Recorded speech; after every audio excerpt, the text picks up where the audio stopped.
Hello and welcome to the Fishing Guide Podcast. I'm your host, Brad Weekman, in the house, but it's not my house.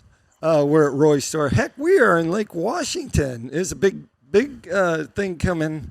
Big thing happened, right, Joel? Yes, absolutely. Why were we here, Joel? Why were we here this weekend? Yeah, this weekend. We were here for the kickoff of the National Crappie League Tournament Trail for 2025. Yeah, that's right. And big crappie? Big crappie? Big crappie. Yeah. I think JoJo and them had a fish they 2.8. caught first thing that morning. When we waited in the evening, it's 298. So I'm pretty sure that fish was over 3 when they caught it. I think Paul should have put his finger on the scale. Well, you know. No. Probably shouldn't have. Probably shouldn't have. We're here because we want to talk about fishing, and we want to talk about, you know, that you're out there guiding. Right. And you're in that big Sea Arc boat. And so we want to hear some more about fishing and some of the lakes that you're fishing, because actually I was out with you on Pickwick, but you've kind of shifted gears a little. I have. Doing a lot more on Sardis and Enid. The size of the fish, a lot of the people that call, that's where they want to fish. Right. Have a cabin down there now, so it's home away from home, and I love the lakes. I like the power troll also, along with live scoping. So Yeah, we're going to jump into that here in just a second on that. I enjoy it. I do also do Cedar Lake and Little Bear and Big Bear, some at home, And just over in Alabama. right, just tell them kind of the location of where that is. It's in northwest Alabama, Franklin County. Right. Got Cedar Lake, like I said, Little Bear and Big Bear, and they're known. Their fish are not the size fish as on Sardis or Enid, but they're quality fish, and there's a lot of fish. Right. And I love to brush pile fish. I like to teach people what to do and how to do that, and it's really good fishing, brush pile fishing. Yeah, tell us, those are public reservoirs then? Yes, they're Okay. watershed reservoirs. So if you were to fish in that area, like where would you meet them at? Like what, usually how do you set Just that out up? of Red Bay, Alabama. Or we have some bed and breakfasts there in Belmont where I live. Okay. I'm only 4 miles from the Alabama line, which is Red Bay. City limits is right there. They've got some bed and breakfasts there. And we'll usually meet at one of the stores, have breakfast, and go on to the lake. Okay, that sounds good. Now let's get to Sardis. Tell us the juice on that. Where are you usually going out of? What ramp? It's according to what time of the year it is. Right now, you can only put in at the dam, naturally. But a lot of times we put in up at Techville, Holiday Lodge.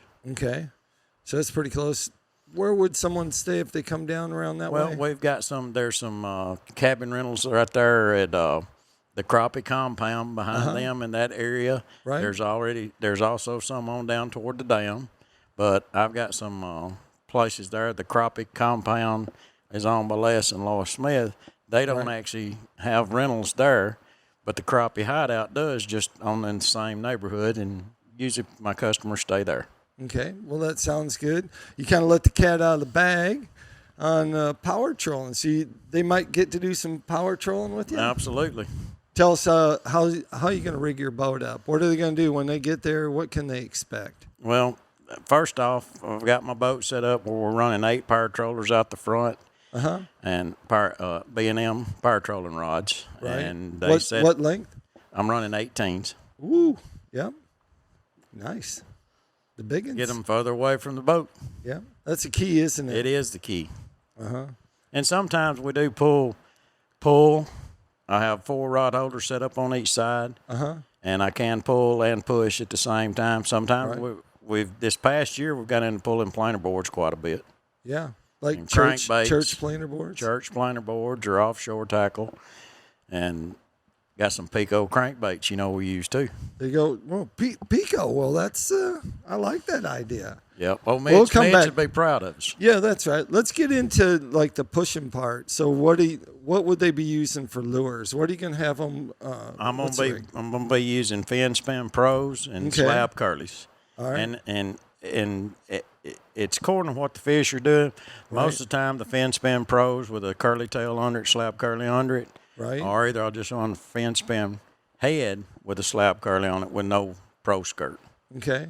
And so if you're pulling, do you use crankbaits then when you're pulling? A lot of and times double we'll up use a a combo? crankbait and have a fin span tied behind it. Tied behind it, not Behind in it. front of it, huh? Yeah, I'm Oh. a little different. Sometimes I'll put a Right. crankbait on. I'll tie a fin span behind it. Now, is there a certain color Pico crankbait that you like to pull? Well, I know. I can tell you what Les likes to use, and then if Les is watching, then he'll know what you're using. He likes pink splatterback. That's his favorite he color. loves it. Okay, and it's good. But I mean, I just mix them up, and whatever they're hitting the best that day, I'll change them over. All right. You know. All right. That's how that works. Yes, that's how that works. Hey, we use a quick snap, Right? and man, I can change every lure in just a few minutes. I know Les uses those Church's quick snaps. He said he's a big firm believer of that. Right. So, do you pre-tie up your rigs? I do. Your power tying rigs. Yeah. Tell them about the rigs then. Tell us what you when you tie it up. How does that work? How do you do that? Well, we tie them up. They're 5 foot total. Okay. I come down 2 foot, tie off my first one. Right. It's the same length. Every one of them 6 inches. Then they got 3 foot under that and tie on another quick snap. Okay. So I roll them up, and I use mine. They're wrapped up in rig wrap boxes. And then I can pull them out. If I break one off, it's got a swivel already tied on it. I just retie it on, snap 2 lures on it, go right back to fishing. That's the way to do it, isn't it? Yeah. Yeah. So, are you using B&M Commander rods for pulling some, or not? No. No. No, most of the time I use PSTs. Okay. Yeah. Well, I but wondered in now the if back I'm of the pulling- boat. Yeah, but Yeah. now if I'm pulling planer boards, Yeah, the what new do you gunner use? rod. Oh yeah, the new gunner rod. That's it. Yeah, that's top notch planer board rod. Right. So I saw where they were in that 1 ounce range and higher. Tell them what size weight are you power rigging with, and how do you know which size weight to use? Well, in the spring, you're not as much power trolling as you are slow trolling. But when we're actually power trolling, we run 3 ounce weight. And why is it called power trolling? It's because of the we're speed. moving the speed. Tell them about the speed that you're 1.7 and usually. higher. I have been higher, yes. Yeah. It's according to how aggressive the fish are. You know, one time, a long time ago, when I first started guiding and side pulling, which I used to do a lot of, and you know Right. that, Roger Gant, Yep. he's the pioneer of that. And I asked Roger one day, we were standing there at the boat ramp talking, I said, Roger, how fast you normally pull? He said, Joel, as fast as they'll bite it. That's right. He said, the more water you cover, the more fish you're going to put in that boat. Yeah. And I never forgot that. And that doesn't always work. I have pushed up to 2 mile an hour. Yeah, Sardis happens to be the place where National Crappie League's having their championship, Exactly. I believe, in March. But so tell us, let's talk about Sardis. People are interested. They want to know. I mean, you don't have to give them GPS locations. I mean, I'll take them, but you don't have to give them GPS locations. Tell us let's just start in the spring. Where are you going to focus in the spring for crappie? Well, in the spring, naturally shallower water, just like on any other lake. On up the lake. And then you start getting that late spring, and they get after the fall. They move on out, and then in the middle of the summer, they'll be on down. I like to fish down toward the dam. Right. Lespedeza, that area, Clear Creek. And then when you get into fall, all of a sudden you get into all the shad patterns and the shad around. Then where are you going to go then? I'd start working back up the lake, basically. All right. You know, and like, I'll give you an instance, and I wasn't power right. trolling, but first day of January, John Mayo and I usually go on New Year's Day, a fishing trip. And we were in shallow water catching 2 pound plus fish. Wow. You know, 6 foot, 8. Wow. That's shallow. Yes. And then In January. Oh, in January. Well, I was January just going to 1st. say we just hit the winter time. Where are you going to go in the winter time? I'm going to be up there. Work off the edge of the creek run and Right. just wherever the fish are at, whether, you know, different depths. So if someone was going down, say to Sardis, and they'd never been there before, tell them some things they need to be aware of, and what ramps, like for what time of year, like mostly for navigation purposes.